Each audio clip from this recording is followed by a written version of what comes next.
Hello, thank you for being here again. I took a couple of days off without warning you. I'm sorry about that, but here I am back again.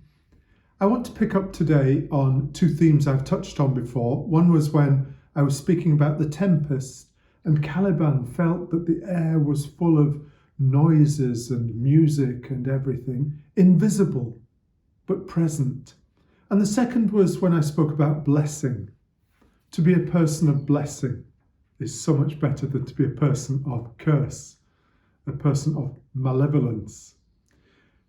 So today is about something that's all around us, something that is utterly necessary to life, but something, thankfully, we can often take for granted. We usually take for granted air, the air around us, fresh air, the air that gives oxygen to feed us. This blessing is by John O'Donoghue, an Irish poet, philosopher,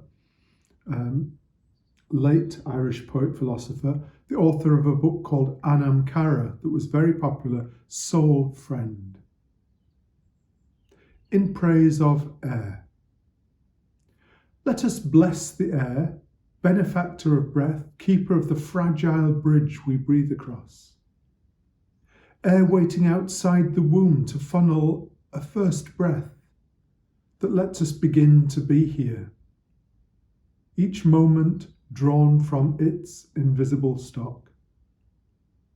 Air, vast neighbourhood of the invisible where thought lives, entering to arise in us as our own, enabling us to put faces on things that would otherwise stay strange and leave us homeless here.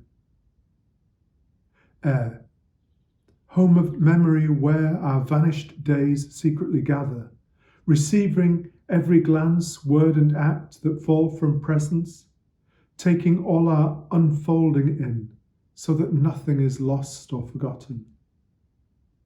Air, reservoir of the future out of which our days flow, ferrying their shadowed nights, the invisible generosity that brings us future friends, and sometimes stones of sorrow on which our minds refine.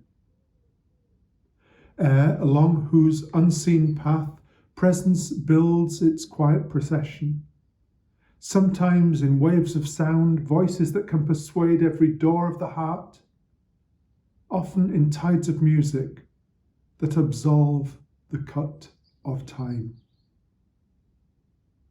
Air, source of the breath that enables us to flourish and calls the dark-rooted trees to ascend into blossom. Air, perfect emptiness for the mind of birds to map with vanishings. Womb of forms that shapes embraces to hold animal presence. Air, makes the distance kind, opening pathways for the eye to reach the affections of things. You never let its invisible geography come anywhere near your thought or the voyage edges of the eye. Air, kingdom of spirit, where our departed dwell, nearer to us than ever where the gods preside. Let us bless the invigoration of clean, fresh air. The gentleness of air that holds and slows the rain, lets it fall down. The shyness of air that never shows its face. The force of air in wall after wall of straining wind. In the name of air, the breeze and the wind, may our souls stay in rhythm with eternal breath. There's so much to unpack there, and I'm just at the beginning of hearing what John O'Donoghue is saying there. But air, God bless the air we breathe, the air that gives us life, the air that is all around us, and we're thankful for all the gifts we receive from nature, from creation, from God. Thank you. See you tomorrow.